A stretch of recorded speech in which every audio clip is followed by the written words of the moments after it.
교황을 정점으로 해서 하이라키라고 해서 계급제도 시작이 돼서 밑에 성직 계급이 있고, 그다음에 수도자 계급이 있고, 그다음에 평신도, 나라쪽에 평신도 계급이 있습니다. 이게 큰 하나의 공동체 세계적으로 이루고 있습니다. 그래서 교황을 정점으로 하는 그런 교회라고 할 수 있는데, 우리 성공회는 이제 그 정치 형태가 지방 연방제라고 할 수가 있습니다. 한국 광주는 한국에서 우리끼리 모든 것을 의논해서 결정을 해나가는, 우리 나름의 한국에 맞는 교회를 만들어 나가는 그런 자유가 우리에게 있습니다. 그래서 아무리 전 세계가 뭐라고 얘기해도 한국에 있는 교회에 대해서는 뭐라고 이렇게 간섭을 할 수가 없고, 우리가 자주적으로 재정적으로도 그렇고 신학적으로도 그렇고 신앙적으로도 선교적인 행사도 우리가 자주적으로 한국 땅의 교회의 모습을 만들어 나가는데 아무도 우리 보고 뭐라고 간섭을 못하는 그런 교회입니다. 그러니까 일본의 관구, 한국의 관구, 미국의 관구, 이렇게 전 세계 관구 형태로 이제 서로 협력하고 있지만 서로에게 간섭을 하지 않는 그런 교회 형태를 띠고 있습니다. 그래서 이제 교회를 하다 보면 전 세계에 핵심 문제 부닥치게 되니까 10년에 한 번씩 람베스 컨퍼런스라고 해가지고 10년에 한 번씩 전 세계 주교들이 한 800명 가량 돼요. 800명 가량이 모여가지고 앞으로 10년 동안 일어날 여러 가지 성교적인 문제들을 논의하고 토론하고 결정해 나가는, 그렇다고 해서 그렇게 결정한다고 해서 각 나라가 반드시 그게 따라야 된다는 부분은 없지만, 그러나 대체적으로 거기에서 중요한 일들을 결정하게 되죠. 이렇게 이런 주교들의 모임인 람베스 회의에서 중요한 일들을 이제 논의하고 처리하는데요. 재밌는 게 몇 가지를 제가 소개해드리고 싶습니다. 그걸 통해서 우리 성공회가 어떤 교회인지, 얼마나 짭탕밥, 비빔밥 같은 교회인지 여러분들 한번 좀 이해해주시면 좋을 것 같습니다.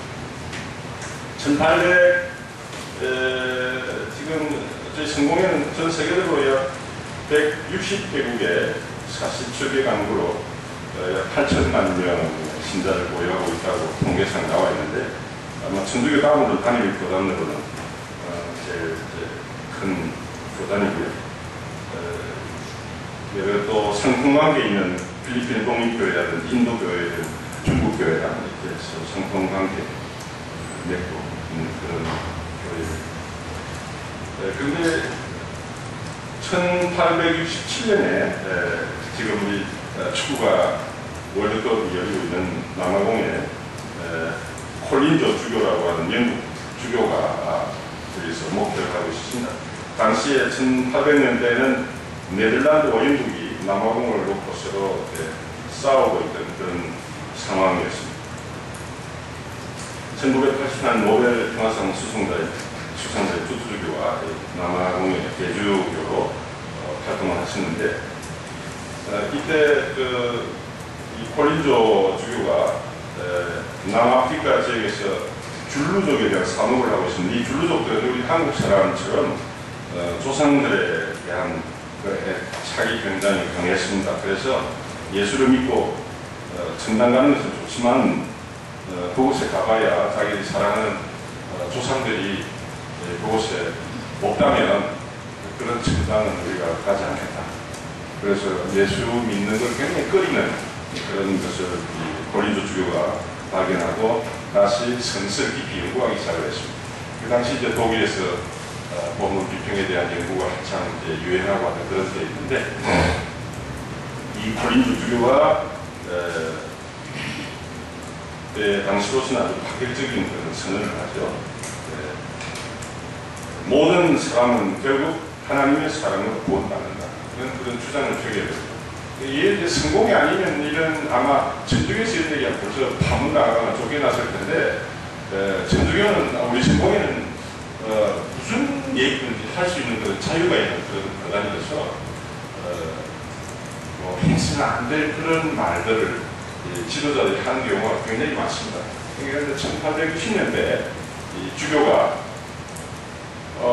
예수를 믿지 않아도 모든 사람은 하나님의 사랑에서 결국은 구원받는다. 이런 아주 파격적인 주장을 하게 되죠. 그래서 온 세계 성공에 큰 파문을 불러오게 됩니다. 그래서 이제 전 세계 주교들이 그냥 있을 수가 없다. 다시 모여서 이런 문제에 대해서 논의를 하게 되죠. 그런데 크게 다 주장이 다 다르니까 교황이 있어서 뭐 교황이 내리는 그런 교리에 대해서 찬성하지 않으면 파문을 하거나 쫓아내거나 그럴 텐데 우리 성공에는 뭐 누가 그런 얘기를 한다고 해서 쫓아낼 수가 없어요. 그래서 논쟁 소위를 하고 논의를 하다가 결국은 교리에 대한 얘기는 우리가 일치를 볼 수가 없다라는 결론을 내리고 헤어지고 맙니다. 그래서 1878년에 2차 라운베스 회의가 열리고 그때 이제 성공회는 이런 4가지 큰 틀만을 결정하게 됩니다. 하나는 신앙의 궁극적 기준으로서의 성서, 그리고 사도 신경과 니케아 신경, 세례와 성찬례라고 역사적인 주교직에 대해서 동의하는 사람은 우리 성공의 형제 교단으로 상봉하고 받아들일 수 있다. 이런 결정을 하고 이것은 지금도 하나의 큰 틀로 유지되고 있는 그런 상황입니다. 지난 30년간 성공회는 세계를 몇 가지 많은 도전들을 받아왔습니다. 특히 그중에서 여성사이기 때문에 굉장히 논란거리가 많았어요. 1946년 홍콩 성공회에서 여자를 처음으로 사도집에 서품을 했습니다. 그래서 이것이 또 전 세계에 큰 파문을 일으켜가지고 논란거리가 됐었고, 또 이 여자 사제만 문제가 된 게 아니고요. 그러면 여성의 경우에 사제가 되면 여성도 주교가 될 수 있다, 없다, 이런 문제 때문에 또 서로 하던 논란이 굉장히 많이 있었어요. 그래서 지금 전 세계적으로 여성 주교들이 여성 사제는 말할 것도 없고 미국 같은 데 굉장히 많습니다. 여성 주교 한 20명 가까이 돼요. 그래서 그런 제가 우리 한국 여기 계신 분들이 제가 어떤 분인지 잘 몰라가지고 이런 얘기를 하면 소화를 할 수 있을지 없을지 좀 걱정이 되는 그런 얘기인데, 이 개중에 여성 주교들 중에서는 이혼한 여성으로서 담배도 피우고 술은 물론이고 담배도 피우는 그런 여자가 여성 주교로서 추리돼서 활동을 하고 있거든요. 그런데 한국적인 입장에서 보면 도저히 용납이 안 되는 그런 모습인데도 아주 힘차게 열심히 활동하는 것을 보게 됩니다. 그런 분들도 있어요. 영국에서는 1998년도 여자 주교 문제가 논란이 돼서 전체 시노드에서 여자를 주교로 서품할 수 있다고 결의한 바가 있습니다만, 아직은 영국에서 여자 주교가 탄생하지 않고 있고 주로 미국에서 여자 주교들이 탄생하고 있습니다. 그리고 1978년도에는 특히 아프리카에서 일부 다처제가 굉장히 큰 문제가 됐습니다. 사제로 서품을 하거나 주교로 서품을 하려고 보니 인품은 좋고 신학적인 지식도 괜찮은데 그 생활을 보니까 다 2~3명의 철을 다 데리고 사는 거예요. 사회가 그렇게 되어 있습니다. 그래서 이것 때문에 이걸 어떻게 할 거냐 하고 한참 논란을 많이 한 적이 있습니다. 그래서 결국은 하여간 사대가 서품되고 결국 인정을 하되 더 이상 철을 얻지 못하도록 그렇게 결의해서 그 문제를 인사 문제로 아주 어려운 문제였습니다. 아프리카가 그때 당시만 해도 그렇게 살고 있었으니까 이게 또 문제가 됐죠. 그 다음 재혼 문제, 교회법이 달라지고 사회가 달라지면서 굉장히 문제도 심각하게 논의가 된 적이 있습니다. 그 다음에 이제 결정적으로 지금까지 큰 문제가 되고 있는 것은 동성애 문제입니다. 동성애 문제인데요. 2003년에 미국의 그 뉴햄프스 교구에 주교 선거가 있었어요. 주교 선거가 있었는데 어느 한 사제가 신부가 굉장히 그 신학적인 학식이 깊고 또 또 성품이 온유하고 사랑이 넘쳐서 그 지역의 교구민들이 굉장히 사랑하고 존경하는 신부가 있었어요. 그래서 전부 다 이분이 주교가 되겠다 추대를 해가지고 주교 후보에 올렸어요. 후보에 올렸는데 이분이 요새 우리가 말하는 커밍아웃을 한 거예요. 나는 동성애자다. 그래도 주교로 나를 뽑겠는가 그렇게 커밍아웃을 합니다. 그래서 이게 이제 다 알려지게 됐죠. 네, 그랬는데 그 교구민들이 이 사람이 동성애자인 줄 알면서도 주교로 선출했어요.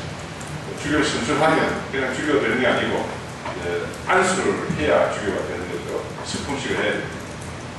그런데 이걸 알고 이제 막 굉장히 논란거리가 또 생기기 시작합니다. 그런데도 그런 여론에도 불구하고 미국 전체 주교들이 모여서 손을 얹고 안수를 함으로써 최초의 동성애자 주교가 탄생하게 됩니다. 이게 성공에 굉장히 큰 파문을 일으키는 거예요. 아마 지금 성공회뿐만 아니고 외국의 장로교나 모든 에이스 교단들, 중요한 교단들 이 동성애 문제 때문에 굉장히 골치를 앓고 있지만 다 사적인 문제로 치부하고 쉬쉬하고 덮어놓는 상태입니다. 이것도 이 성공의 바로 이게 그걸 또 카밍아웃을 한단 말이에요. 동생의 영국의 캐슬리 윌리엄 대주교님도 이거 가지고 공격을 하면 아니 난 잠자리를 내가 어떻게 덜치고 내가 어떻게 아느냐 이렇게 슬쩍 피해가거든요. 그러니까 이 성적인 문제는 이 개인적인 문제를 치부를 하고 다른 걸 언급을 하기를 싫어합니다. 큰 문제가 되니까 이 양반이 가만 자기가 동성애자라는 걸 숨기고 가만히 있으면 아무 문제가 안 됐을 텐데 자기가 동성애자라고 밝히고 났을 때는 말이죠. 이게 드디어 큰 문제가 되기 시작했어요. 그래서 이제 아프리카, 특히 아프리카의 지역에 있는 우리 중공의 굉장히 동남아시아 지역에도 그렇고 상당히 복음주의적이고 보수적인 그런 교단입니다. 선교사이 처음에 우리한테 와서 가르칠 때는 성서대로 믿으라 하고 가르치더니 이제 와서는 이게 동성애자 주교가 무슨 말이야 해가지고 전부 들고 나가지고 교회 세계 성공회가 둘로 지금 나누지 그런 지경이 되어있죠. 지난 2008년에 세계 우리 대회가 있어가지고 저도 외국에서 모임에 갔었는데 진 로빈슨이라고 아까 제가 말씀드린 동성애자 주교가 여기 왔어요. 캔터베리 대주교가 전 세계 800명의 교인들을 주교를 다 초청해가지고 세계 대회를 하는데 그게 우리 모여가지고 앞으로 일어날 세계의 변화와 교회의 대응 그 중에 우리 청파교회가 관심 가지고 있는 환경 기후 변화 문제가 중심적인 주제가 되긴 했습니다만 그때 그 동성애자 주교를 초청할 것이나 말 것이냐고 자체에 논란이 많았습니다. 결국 초청을 하지 않았습니다. 초청을 하지 않았음에도 불구하고 진 로빈슨 주교는 캔터베리 대학교 백악에 진을 치고 동성애자 찬성하는 사람들과 함께 강연도 하고 교회를 방문도 하고 또 그 안에 들어와서 원하는 사람들에게 자기 입장을 밝히기도 해서 굉장히 논란이 많았어요. 그래서 우리 성공회 안에 굉장히 복음주의적이고 또 성명운동을 열심히 하거나 또 보수적이고 복음을 그대로 지키고자 하는 그런 사람들이 있는가 하면 또 그 반대로 이렇게 지나치게 개방적이고 그런 또 분위기가 있기 때문에 제가 보기에 또 완전히 어구리 잡한 그렇게 생각을 할 때가 참 많이 있습니다. 제 교회 아주 좋은 분도 있고요. 그전 또 아주 뭐랄까 한국 여기 청파교회 한국인 한 분 계시고 나이 드신 분이 계시는 이런 얘기하는 이게 도대체 좀 받아들여지실지 어떤지 걱정해서 말씀을 드릴까 말까 하다가 그래도 우리 성공 시상을 말씀드리는 게 좋겠다 싶어서 말씀드립니다.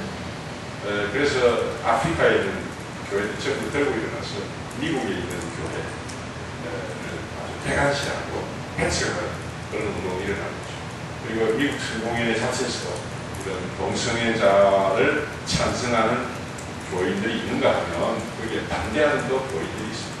그래서 그런 사제들과 주교들, 그런 사람들이 미국 교회를 탈퇴해가지고 어디로 가느냐, 아프리카에 있는 교회 소속으로 이렇게 가는 거예요. 그래서 막 재산 경쟁이 막 일어나기도 하고 이렇게 분단 중에 있습니다. 이렇게 해서 이런 가운데서도 교회 일치를 위해서 많은 분들이 애를 쓰고 노력을 하고 고비를 하고 또 참고 지내면서 좀 더 주의를 지키고자 하고 얘기를 하고 있는데, 얼마 전에 미국 교회에서 여러분 혹시 신문에 보셔서 아시겠지만 레스비안 여자를 사제로 선포하는 그런 엉뚱한 일도 벌어졌어요.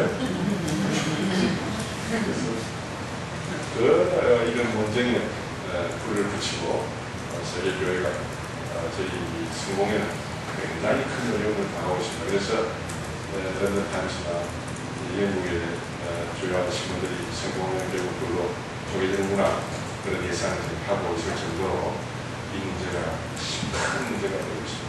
그러나 미국 교회 입장은요, 자기들은 새로운 시대를 열어가는 미래의 교회다, 그렇게 큰 또 자부심을 가지고 이런 문제에 대해서 얘기를 하는 거예요. 예수님 당시에 문둥병자 이런 사람들 정글법에 따라서 배척하고 그 사람들을 사람 취급을 하지 않았지만 예수님은 그런 사람들을 받아들이지 않느냐, 이런 논리를 가지고 지금은 다 배척하고 받아들이지만 예수님이 그렇게 했다, 이런 사람들이 그렇게 알아야 된다, 그렇게 주장을 하면서 자기들이야말로 새로운 미래를 열어가는 새로운 교회라고, 미래를 열어가는 새벽을 앞당기는 그런 교회라고 또 그렇게 주장을 합니다. 그러니까 이게 도저히 서로 이렇게 맞지를 않아서 굉장히 갈등을 느끼고 있는 교회가 바로 우리 저희들 성공의 교회입니다. 근데 한국에 있는 교회는 어떠냐? 한국에 있는 교회는 이런 얘기 했다가 큰일 나죠. 그래서 저희들한테 주교로서 당신 입장을 밝혀라.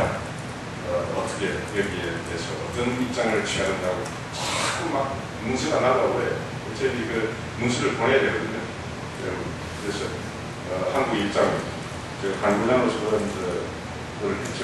우리는 유교의 입장을 영향을 많이 받는 그런 사회이기 때문에 동성애 문제는 성서를 어떻게 해석하는가를 떠나서 우리를 받아줄 수 있는 그런 입장이다.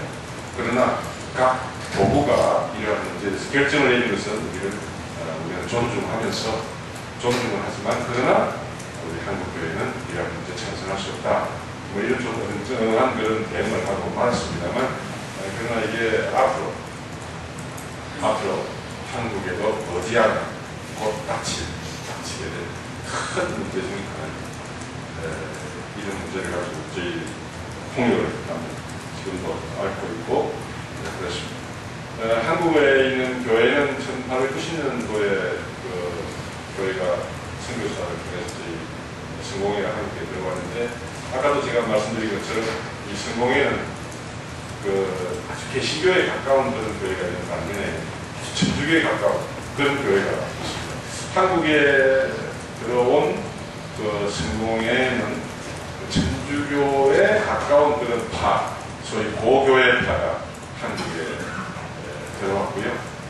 초창기에는 뭐 그런 독실으로 사는 분들, 수녀들, 이런 분들이 들어와서 전개를 했습니다. 그래서 한국에 있는 그 고교회파에 속하기 때문에 상당히 그 예전적인 교회고, 그 명칭도 목사를 할 거냐, 사제하고 신부로 할 거냐, 이런 논란 끝에 저희들 사제로 하자, 신부로 하자, 그렇게 결정했고요. 교회 용어도 개신교의 용어를 따를 것이냐, 천주교의 용어를 따를 것이냐 하고 논쟁을 했지만, 고교회 파의 입장에서 볼 때는 옥스퍼드 운동이라고 큰 교회 운동이 있었습니다만, 그 운동의 결과로 한국에 들어온 선교사들은 천주교 측에 호감을 가진 그런 선교사들이 들어왔기 때문에 한국의 우리 성공회는 고교회 파이고 천주교에 상당히 가까운 그런 교회라고 말씀드릴 수 있습니다.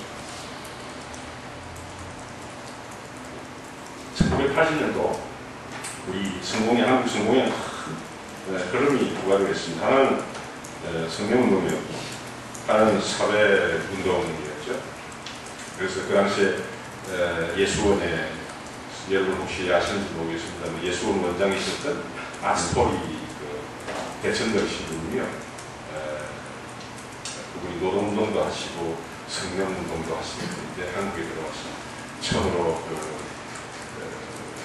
조용기 목사님이 벌이는 성명운동과는 좀 질적으로 다른 그런 성명운동을 벌이기 시작해가지고 많은 사람들이 영향을 줬습니다. 그런 한국 성공은 어떤 사람은 그런 걸 받아들였지만 주류 교회에서 우리 한국 성공의 주류 세력들은 예수원의 성령운동을 그렇게 썩 달갑게 여기지 않고 받아들이지 않았습니다. 그 대신에 당시에 유행하던 민중 선교에 영향을 받는 젊은이들이요, 상계동 지역에 뛰어들어가서 사회선교운동을 하기 시작했습니다. 그것이 저희 우리 성공의 자랑거리이기도 하고 특징이기도 하고 사회선교 기관으로서 나눔의 집이라고 하는 것으로 자리를 잡게 되는데, 그때 당시에 제가 거기에 좀 관여했기 때문에 저희 한국교회 선교 흐름을 잠깐 소개해드리겠습니다. 그때 당시 이제 젊은 신학생들이 모여가지고 신학책을 읽고 민중선교, 민중신학 이런 것에 깊은 영향을 받고요.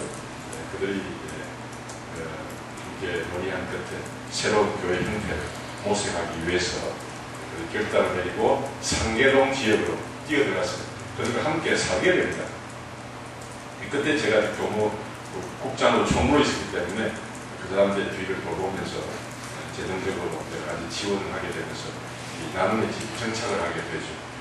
그래서 그 상계동 나눔의 집을 처음 설립하게 되고 젊은이들이 그곳에 들어가가지고 이게 무슨 뭐 교회를 한 게 아니고요.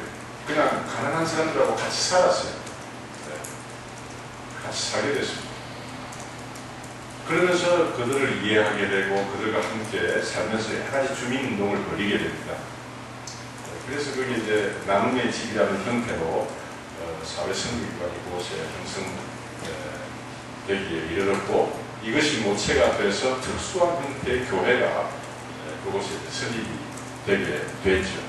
그러면서 이제 민주 정부가 들어서면서 김대중 정권, 노태우 정권이 들어서면서 우리 나눔의 집 활동을 눈여겨보는 건데, 그 사람들이 우리 나눔의 집에서 하는 여러 가지 활동들, 자활 훈련이라든 자활 구간이라든 이런 것을 눈여겨보다가 정부 정책으로 채택을 하면서 갑자기 이제 큰 발전을 하게 됩니다. 그래서 그렇게 해서 많은 젊은이들이 여기에 관심을 가지고 가난한 지역에 뛰어들고 가난하게 살면서 복음을 전하는 그런 선교 활동을 오랫동안 시작하게 됐죠. 그래서 이것이 정부에 알려지고 정부의 정책으로 채택이 될 정도로 많은 성과가 이루어지게 됩니다. 그런데 그곳에 이제 많은 그 청년들이 모이고 실무자들이 굉장히 많이 모여서 전국적으로 이렇게 번져가고 활동하게 되는데, 처음에 그들이 그 상계동, 봉천동 여기저기 이제 막 그런 그 기관들이 많이 생기고 지금도 굉장히 활발하게 활동하고 있습니다. 그들이 고민하기 시작한 것은 정말 예수의 정신으로 가난하게 살면서 그들에게 복음을 전하고자 한 그들의 본래 정신이 점점 퇴색이 되면서 복지운동 비슷하게 또 혹은 사회운동 비슷하게 변질되는 것을 많이 느끼고 그들이 고민을 하기 시작했습니다. 그래서 그때 함께 이제 몇몇 젊은 청년들과 신학생, 성직자들이 모여서 물론 저도 함께 같이 고민을 하는 일이 바로 어떻게 하면 이 작은 공동체, 가난하게 살겠다고 나서는 젊은이들의 마음속에, 그들의 영혼 속에 어떻게 하면 예수의 정신을 불어넣을 수 있을까? 어떻게 하면 우리들의 마음속에, 공동체 속에 예수의 정신이 형성될 수 있는가 하는 것을 깊이 고민하기 시작을 했습니다. 소위 이제 그때 항상 유행하는 스피리추얼 포메이션에 관해서 고민을 했던 것이죠. 어떤 훈련을 거쳐서 어떻게 하면 우리들의 마음속에 예수님의 정신을 형성해 나갈 수 있을까, 이런 문제를 가지고 고민한 끝에 저희들이 한 것이 그 젊은이들이 시작한 것이 이 이제 그 역사적으로 일어났던 여러 가지 운동들을 살펴보고 여러 가지 노동운동이나 신앙운동을 일으켰던 유명한 성인들의 책을 읽어보고 한번 길을 한번 찾아보자. 그렇게 결론을 내리고 매달 한 번씩 모여서 책을 읽고 토론하면서 세미나를 열기 시작했습니다. 한 10년 가까이 그런 세월을 지냈죠. 그러면서 우리들이 내린 결론은 결국 우리가 다시 한번 기도 생활로 돌아가야겠다 하는 그런 결론을 내리게 됩니다. 근데 그때 당시에 천주교가 굉장히 교세가 많이 번지고 굉장히 많은 사람들이 막 개신교 신자들도 천주교 있는 거라고 말이죠. 교황 방문 이후에 천주교가 굉장히 그렇게 많이 번창을 했습니다. 이 사람들이 새로운 신자들이 막 교회 안에 쏟아져 들어오는데 이 사람들을 감당을 능력이 없는 거예요. 어떻게 이 사람들을 잘 가르쳐야 별난지 준비가 안 된 상태에서 교인들이 막 쏟아져 들어오게 됩니다. 그래서 고민하던 그때 그 사람들이 이제 그 자체 교회 내에 받아들인 여러 가지 기도 형태가 있는데 그게 이제 소위 말하는 렉시오 디비나 성독이라고 번역이 돼요.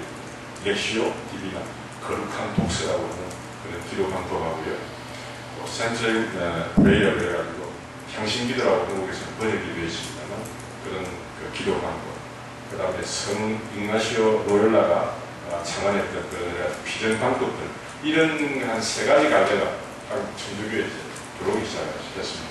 그때 당시 저를 포함한 젊은 후배 승리자들과 함께 결국은 우리가 기도 생활로 들어가야 되겠는데 우리 성공의 기도 방법은요 공동문이라고 해가지고 common prayer라고 해가지고 공동문이 있습니다. 공동문 가지고 늘 기도하고 읽어요. 그게 우리 기도 방법이기 때문에 개신교에서는 소위 말하는 동성기도는 할 줄을 몰라요. 네. 저도 몇 번 동성기도 한번 해보려고 노력을 많이 해봤는데 피부게 비슷하니까 정신이 혼란스럽고 잘 안 되더라고요. 해본 좀 해보려고 해봤는데 안 되더라고요. 그래서 이런 방법 말고 다 모든 사람들이 다 떠들고 싶은 하지 않을 것이다.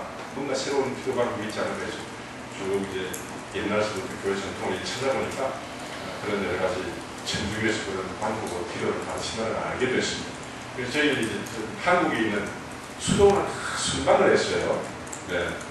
공세 수도원도 있고, 가면 수도원들이 다 특징이 있어서, 교회들마다 다, 수도원마다 주어진 카리스마가 다 다르기 때문에, 그 카리스마에 따라서 기도를 하는데, 기도 방법이 다 다르고 그러더라고요.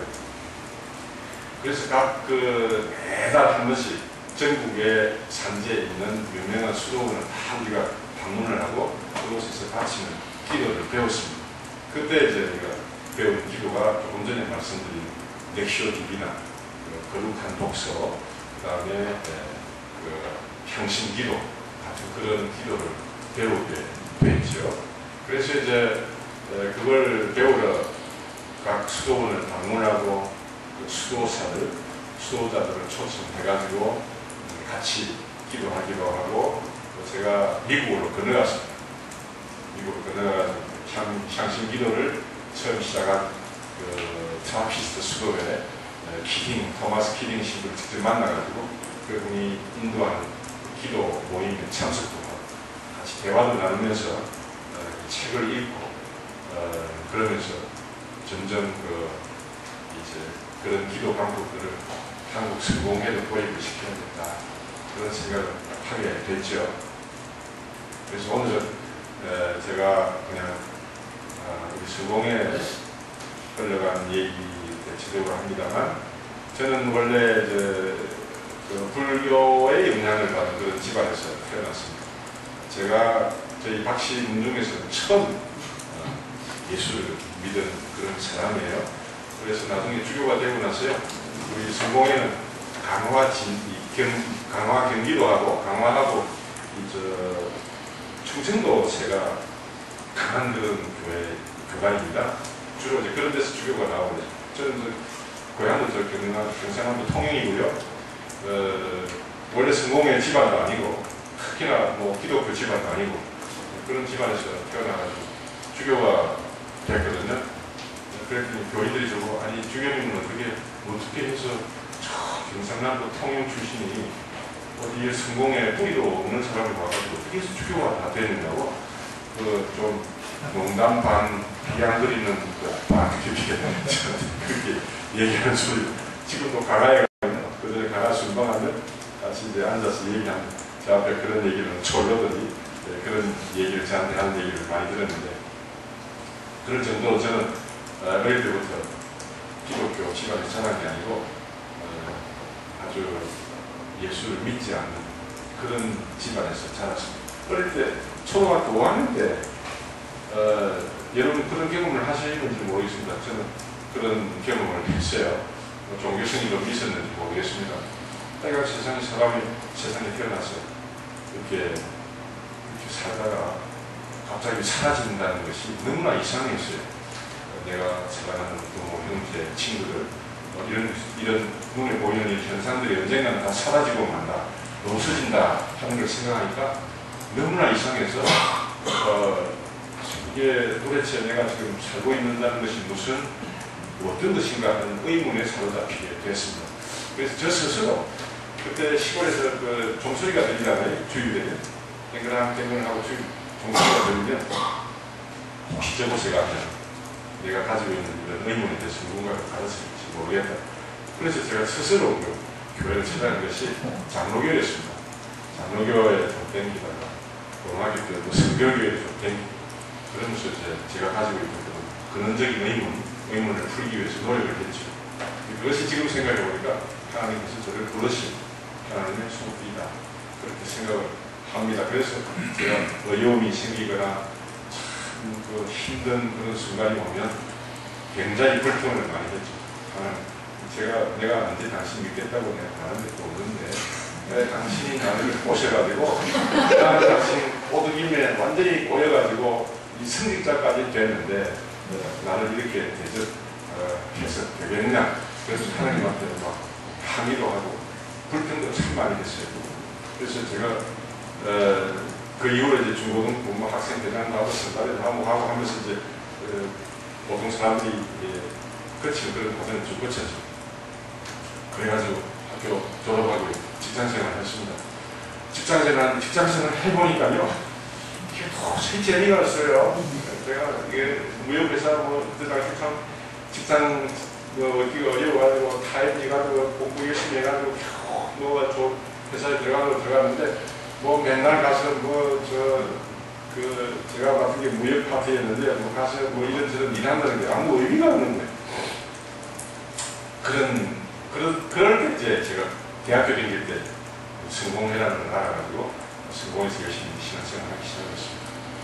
그 중에 이제 저희 은사이신 김진만 교수가 계셨는데 그분이 우리 성공회는 이제 세례를 받으면 세례명을 줍니다. 제 이름이 프란시스.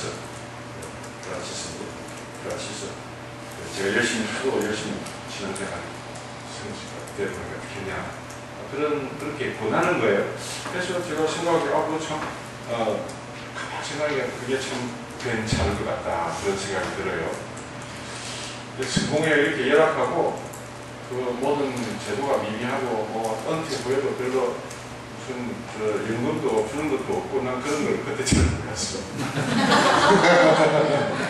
이렇게 고생하는 줄 알았으면 내가 성공의 신부가 있을 텐데 아무것도 모르고 이상에 사로잡혀가지고 주위에 그런 권위도 있고 저도 그때 사회생활에 대해서 별로 재미도 못 느끼고 갈 때 그런 권위도 받고 해가지고 성공에 갑자기 직장생활 한 2, 3년 하다가 모든 걸 때려치고 치우고 신학교 뛰어 들어갔지.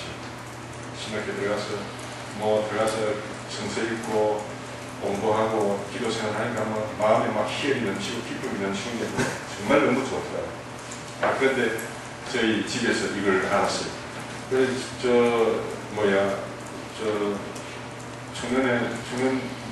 좋은 직장 댕기고 갈 때는 여기저기서 중매를 서겠다고 나이를 치고 아가씨들이 몰려드는 것 같은 그런 느낌이 들더니 신학교 딱 들어가니까 중매줄이 다 끊기고 아무도 나한테 시집 오겠다는 사람 아무도 없고 전부 다 비웃는 거예요. 근데 하여간 저는 참 기뻤습니다. 그래서 기뻐서 신앙생활하고 있는데 저희 어머니가 올라오셨어요. 어머니가 올라오셔가지고 어머니는 그때만 해도 신자가 아니셨으니까 와서 저 오리동의 신학교에서 그때 한데 모여서 공동체 생활하고 있었는데 어머니가 오시더니 땅바닥을 치면서 우시면서 이놈은 내가 이렇게 고생해서 널 키워놨는데 네가 이렇게 꼭 성직자가 되겠다고 그러면 난 저에 가서 머리를 깎고 중일이니까 그래서 저희 친구들이 말이죠. 친구들이 그냥 아이고 어머니 우리 성공의 성직자는 장가도 가고 그래요. 걱정하지 마세요 하고 다대서 내려보내고 했습니다. 그때 이제 같이 그때 김진만 교수를 중심으로 고대에서 학생운동이 일어나가지고 학생들이 한 7명 가까이 한꺼번에 신학교 들어가는 사건이 일어났는데 그때 분위기에 좀 휩쓸려서 들어갔던 거죠. 그때 같이 들어갔던 성직자 중에서 여러분 그 유명한 그 말씀 많은 우리 이재정 전 공인부 장군 같이 공부하는 친구 이 친구 그때부터 좀 그 정치색이 농후했어요. 예, 그런 걸 좋아하고 그러더라고요. 그 양반하고 이제 같이 들어가서 신학 공부를 했던 거죠.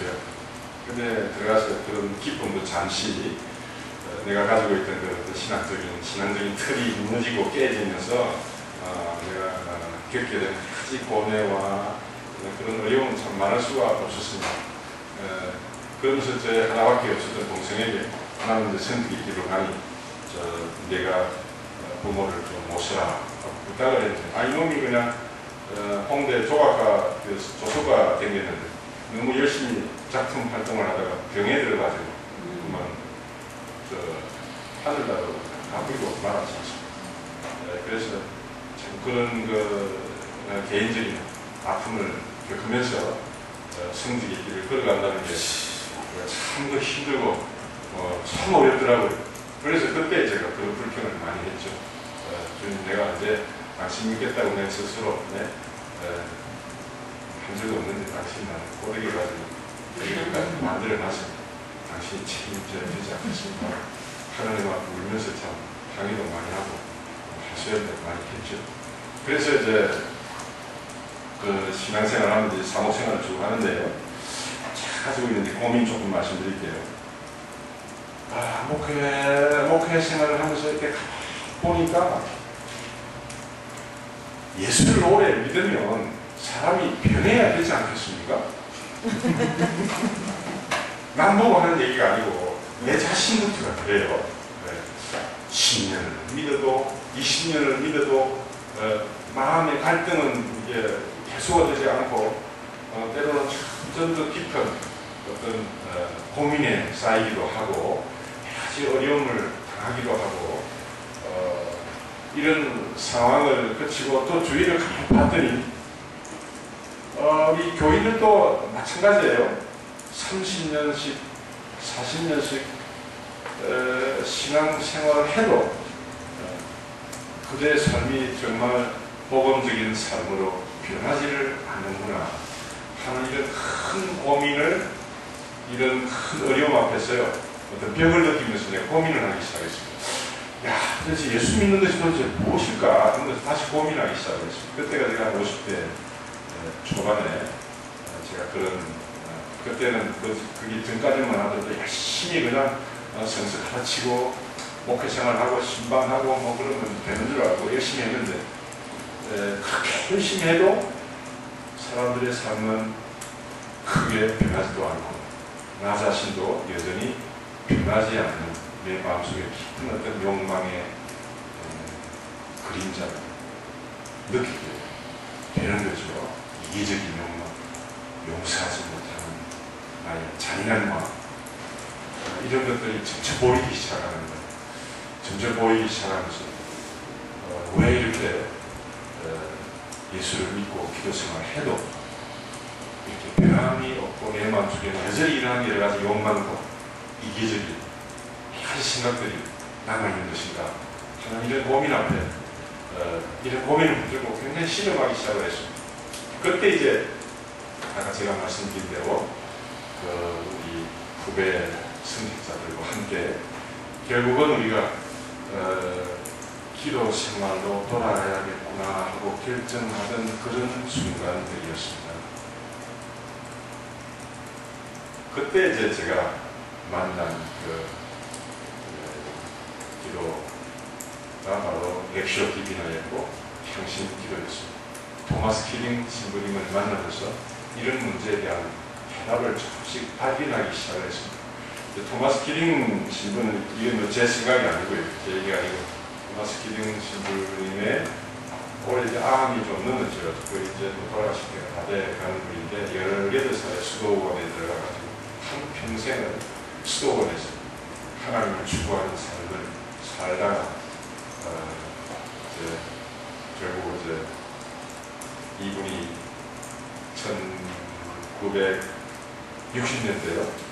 서구 사회, 미국 사회에 동양 종교가 몰려오기 시작하지 않습니까?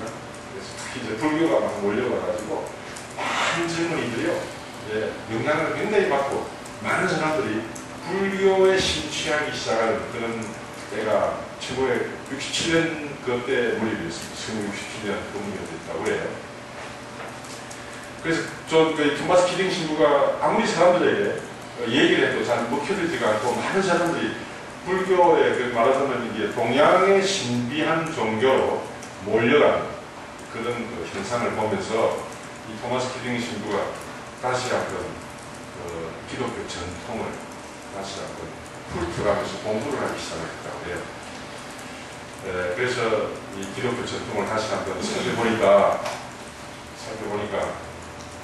기독교 전통 안에 그런 깊은 관상 기도라고 하는 깊은 기도의 전통이 있다는 것을 알게 되고, 그것을 현대인들에게 어떻게 하면 쉽게 접근할 수 있도록 할 것인가 하는 그 방법론을 만들어낸 것이 향신기도라는 걸 만들어냈습니다.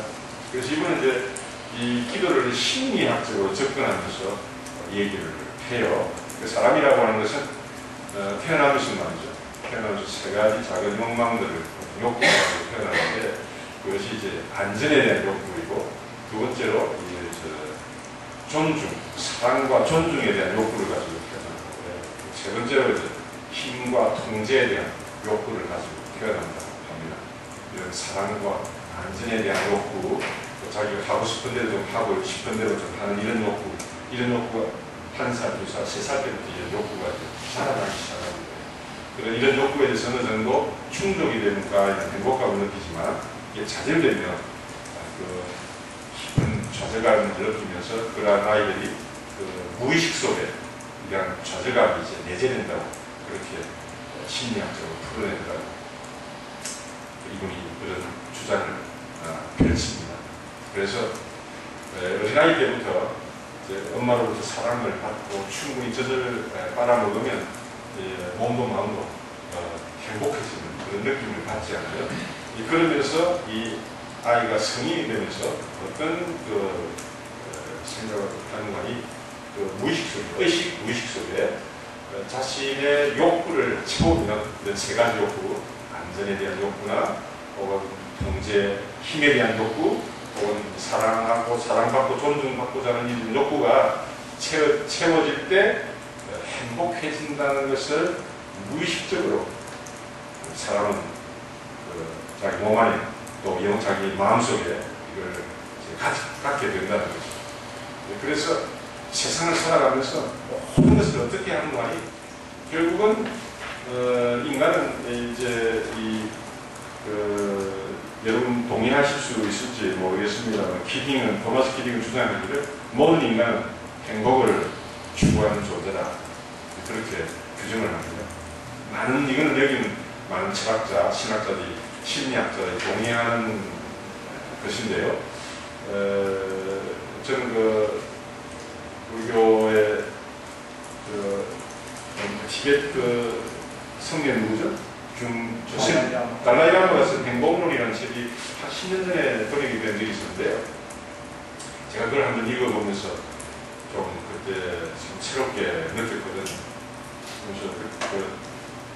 달라이 라마하고 정신분석학자가 서로 대담을 나누는 그 내용으로 되어 있는 그런 책입니다. 낮에는 한번 이런 적이 있습니다. 근데 그 정신분석학자가 달라이라마에게 묻습니다. 당신은 행복합니까? 물어요. 이 정신분석학자는 생각하기를 미국에서 정신분석학을 공부하는 사람이고 환자들을 다루는 사람이기 때문에 인간은 절대로 행복한 존재가 될 수가 없다. 너무나 많은 결함과 너무나 많은 정신적인 문제를 갖고 살아가기 때문에 인간은 절대로 행복할 수 없다고 생각하는 사람인데 달라이라마를 만나가지고 달라이라마에게 묻습니다. 당신 행복합니까? 하고 묻는데 달라이라마가 말하기를 단정적으로 나는 행복합니다. 이렇게 얘기를 해요. 그러면 어떻게 하면 행복할 수가 있습니까? 하고 이제 두 사람이 이제 대담을 하는데 달라이라마가 불교의 세계관을 가지고 이렇게 하면 인간은 행복해질 수가 있고 나는 그런 행복에 도달하고 있다. 그런 식으로 얘기를 합니다. 그래서 제가 책을 읽고 다시 한번 제 자신의 존재뿐만 아니라 모든 그 사람들의 존재에 대해서 다시 한번 생각하게 됐어요. 그래서 내가 목회하고 있는 우리 교인들 곰곰이 생각하면서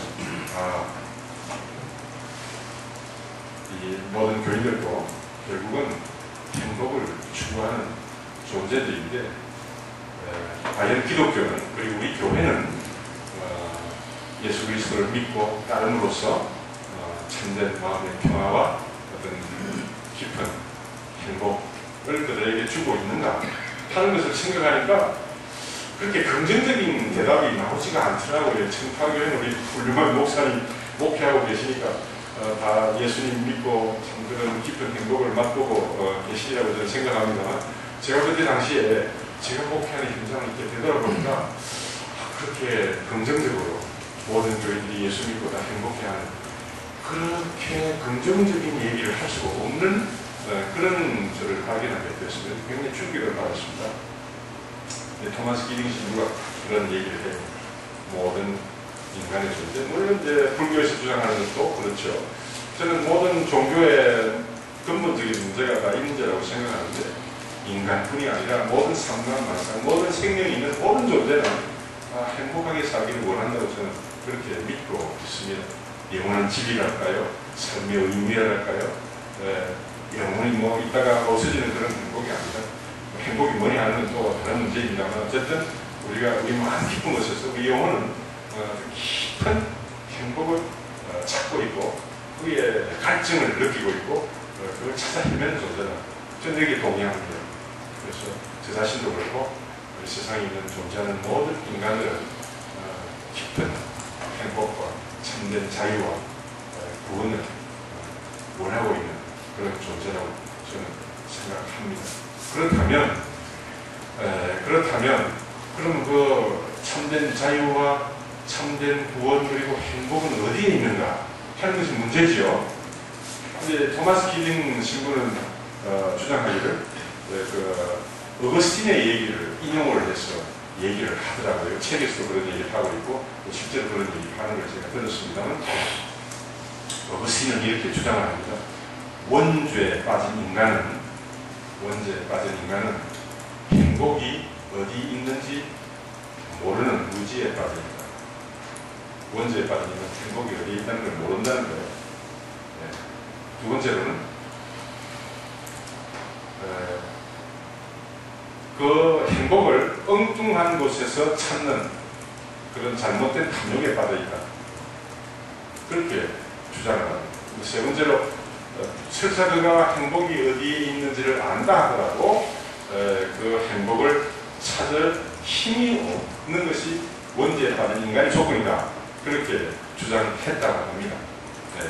그래서 토마스 기딩 신부는 이러한 어거스틴의 얘기를 인용하면서 모든 인간은 마음 깊은 곳을 그 영혼 깊은 곳에서 참된 자유와 깊은 행복을 영원한 행복 참된 사랑을 갈구하고 있지만 참된 그 사랑과 그 행복이 어디에 있는지를 모른다는 것입니다. 그런 주장을 해요. 그럼 보통 우리 인간들은 어디에서 그런 행복을 찾고 있느냐? 행복의 파란색, 그걸 어디서 찾고 있느냐? 기딩 신부가 주장하기로는 아까 제가 말씀드린 대로 우리가 태어나면서부터 가지고 난 세 가지 욕구를 처음으로서 행복해질 것이라고 생각하고 착각하면서 거기에서 행복을 찾는다. 사랑과 존중을 받고 싶어 하죠. 그게 뭡니까? 현대사회에서 명예, 또 어떤 힘을 가지고 싶어 하는 그런 기본적인 욕구는 권력과 힘을 가짐으로써 행복을 추구한다는 거죠. 그리고 안전은 우리가 어떻게 현대에서 안전을 어떻게 우리가 추구합니까? 안전은 물질적인 불을 통해서 많은 불을 쌓아놓으면 내가 안전함을 느끼고 아이고 이제 한 몇십억 벌어놓으면 내가 좀 편하게 살게 되겠고 걱정 없이 살겠다. 이 불안한 세상에서 내가 마음으로 좀 살 수 있을 것 같다 하는 그런 안정감을 느낀다는 거예요. 그러니까 안전이나 애정이나 사랑을 받고 사는 그런 욕구를 찾아서 사람들은 해낸다는 거죠. 그걸 찾으면 자기가 행복해질 것이라고 다 착각을 하고 있다. 이것이 바로 원죄에 빠져있는 인간의 조건이라는 거예요. 병들어 있는 인간의 조건이라는 거예요. 토마스 키딩은 이렇게 설명을 하고 있습니다. 그러고 보니까 실제로 이 세상에 살고 있는 특히 현대 한국 사회를 살아가는 우리 한국인들 집단 무의식에 빠져가지고 그런 무의식에 빠져있는 것 같아요. 온 세상이 미쳐 돌아가고 있는 전부 다 권력을 향해서 싸우고 그걸 쟁취하기 위해서 그걸 찾아야 그 힘을 가져야 행복할 것이라고 생각하기 때문에 그걸 소리지기 위해서 미쳐나야 되는 거예요. 그리고 돈을 벌어야 한 10억은 가져야 노후가 편하다고 그렇게 자꾸 얘기를 하니까 돈을 벌어야 내가 좀 편하게 살 수 있고 안심할 수 있다는 이런 착각에 빠져가지고 너도 나도 미쳐날 때는 경쟁하고 싸우고 사기를 치고 속이고 이제는 문제는 이제 교회가 여기에 이제 같이 동성을 하는 거예요. 교회가 이제 옛날에 제가 보는 견해는 그렇습니다. 교회를 여기 동성하고 있는 거예요. 교회에서 가르치는데 돈 벌게 해서 기도하고요. 아파트 당첨하게 막 투기 바라고 아파트 당첨하게 되고 난 별 얘기를 다 들었습니다. 강남에 있는 분들이 얘기하는데 어떻게 기도를 하면 아파트가 당첨이 되나 그리고 자식들 시험에 합격해달라고 왜 합격해달라고 그럽니까? 그 승리 경쟁에서 이겨가지고 돈 많이 벌고 출세하고 권력을 잡아야 행복하게 되니까 그걸 막 미치듯이 그걸 추구하는 거예요. 교회가 막 바람을 불러일으켜가지고 그런 어떤 욕망을 이렇게 막 바람을 불러일으켜가지고 욕망을 추구하게 만드는 거예요. 교회가 그게 동성하는 건데 제가 볼 때는 오늘날의 교회는 한국의 교회는 이런 인간의 기본적인 욕망을 붙이더라는 거예요. 그걸 욕망을 하나님 앞에 풀어놓고 그 욕망을 채워달라고 하나님께 소리 지르고 동성기도 하는 것이 오늘 우리들의 모습이 아닌가 하는 그런 제가 반성을 하게 된 거죠. 제 자신의 모습 안에서 그런 걸 보게 됐어요. 이건 승자가 돼도 마찬가지입니다. 승자가 돼도 큰 교회 만들어가지고 많은 부를 쌓고 많은 명예를 얻고 박사학위 얻고요. 그래서 거기서 그렇게 함으로써 행복해질 것이라고 생각하기 때문에 쭉 살기로 그걸 찾고 추구하고 그걸 위해 기도하는 거예요. 그걸 위해 기도하는 겁니다. 여러분 뭘 위해 기도하는 겁니까? 뭘 우리가 위해서 기도합니까? 복음의 길이 과연 이것인가? 예수님께서 가르치신 길이 이런 길인가?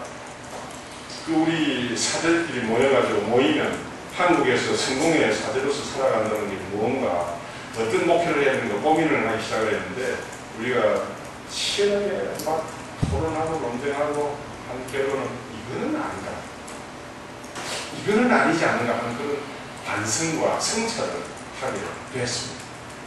그래서 떠들고 동성기도 그 말고 좀 다른 길이 없을까 하고 찾은 끝에 우리가 이제 이런 그 기도를 발견했다고 그럴까요? 그걸 찾게 됐어요.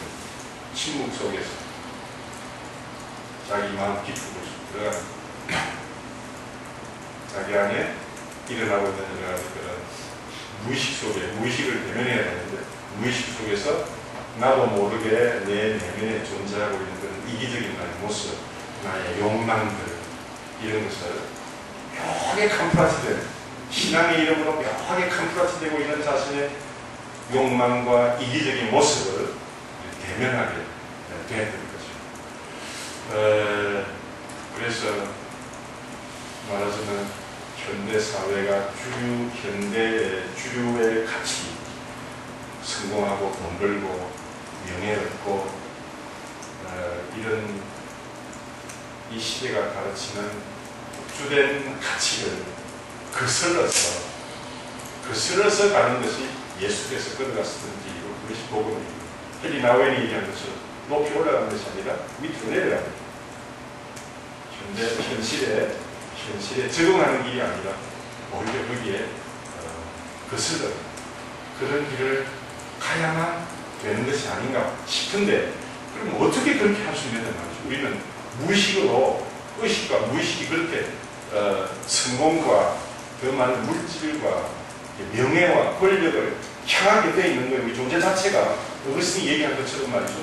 우리 존재 자체가 그렇게 만들어져 있습니다. 인간의 조건이라는 게 그걸 통해서 행복을 추구하도록 그렇게 이게 프로그램화되어 있다는 거예요. 그럼 이거를 이렇게 바꿔야 되지 않습니까? 그게 회개죠. 회개가 돼야 되는데 어떻게 회개가 되느냐 말이죠. 의식으로는 예수 믿고 예수님의 가르친 대로 살겠다고 의식으로 생각하지만 우리 무의식의 거대한 욕망이 웅크리고 있기 때문에 이게 방향이 바뀌지가 않는 거예요. 이걸 우리의 의식, 잠재의식 수준뿐 아니라 우리의 무의식 수준까지 정화가 돼야 우리는 비로소 욕망으로, 욕망의 노예로부터 해방이 돼서 자유를 누리고 새로운 길을, 예수께서 가신 사랑의 길을 걸어갈 수 있다. 어떻게 그 길을 걸어갈 수 있을 것인가? 초대, 중세 기독교 전통을 공부를 하면서 환상 기도를 통한 존재 자체의 그 변형, 트랜스포메이션에 이르기까지 훈련을 하지 않으면 우리 안에 예수의 영성은 형성되지 않는구나 하는 그런 깊은 그 성찰을 하게 됐습니다. 그래서 이제 이거 제가 주교가 되고 나서 이거 뭐 성직자 된다고 해도 믿을 수가 없고요. 다 그런 거예요. 인간이랑 다 비슷비슷한 겁니다. 치열하게 경쟁하고 싸우고 하는 것은 결국 뭐를 위한 자기 행복을 위해서 치열하게 싸우고 경쟁하고 다투는데요. 그것은 결국 이기적인 욕구들이 자기 안에서 작동하고 있는 거예요. 그 작동하는 것을 지우고 성령께서 역사하시도록 하나님의 사랑이, 예수님의 그 정신이, 예수님의 영혼이 우리 안에서 작동할 수 있도록 하기 위해서는 그냥 예수 믿고 교회 나온다 이런 것까지는 안 되겠다 하는 그런 반성을 하게 됐어요. 그래서 이제 관상기도 운동을 해야겠다. 그래서 제가 주교가 되고 나서 관상기도 운동을 벌리게 됐습니다. 그래서 미국에 가면 샬렌 인스티튜트라고요. 있는데 거기에 틸던 친구라고 하버드 대학에서 영성 신학을 공부한 사람, 오랜 동안 이 영성 신학 쪽에 실천적인 분야에서 많은 공헌을 하신 분, 책도 많이 쓰고 그랬습니다. 사전을 막 오래가 거기서 배우고 하고 한국에 와서 이제는 꼭 한 번, 두 번은 한 일주일간 조용한 곳으로 피정이란 말 아시죠?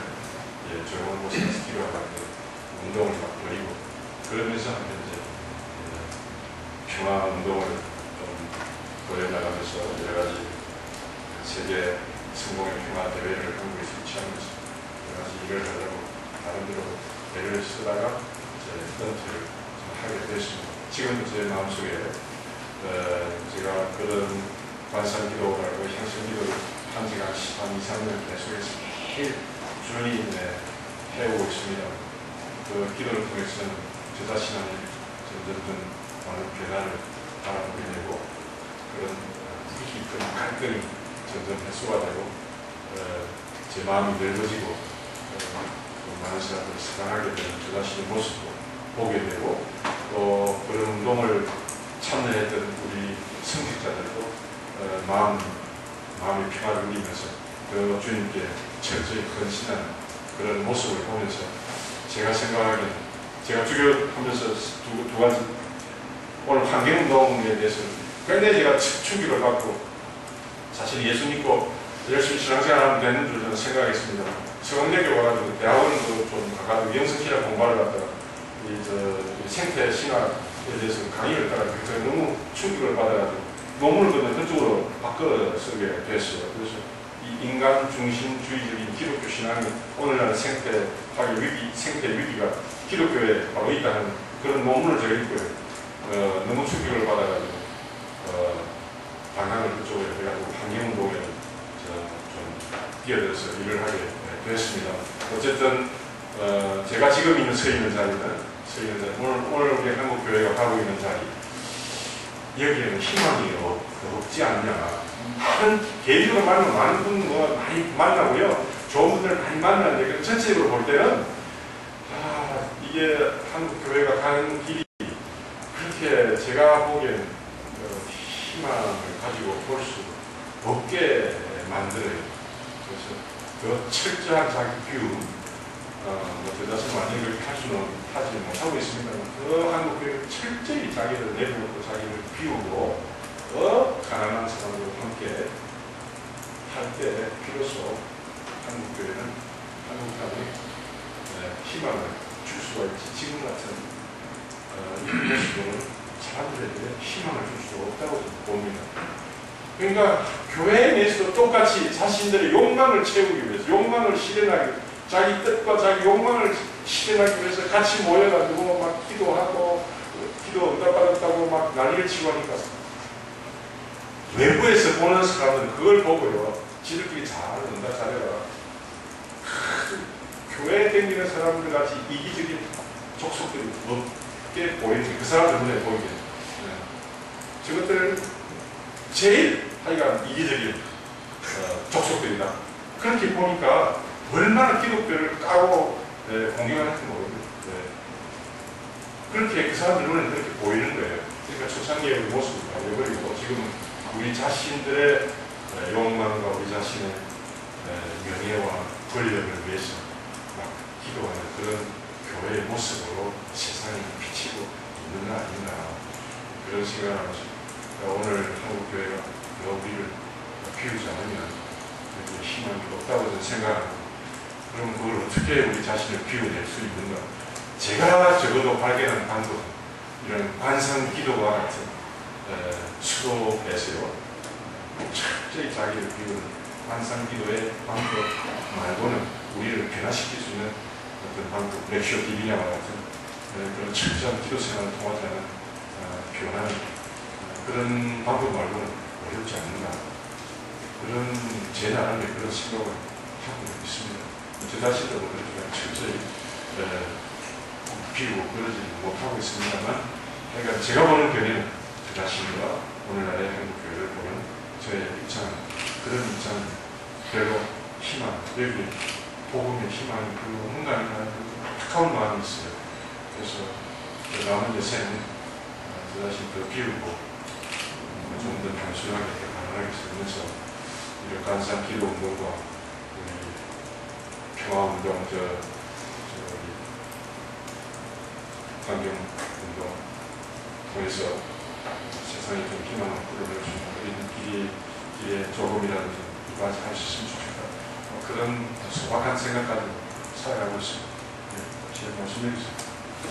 두서없는 말씀 죄송합니다.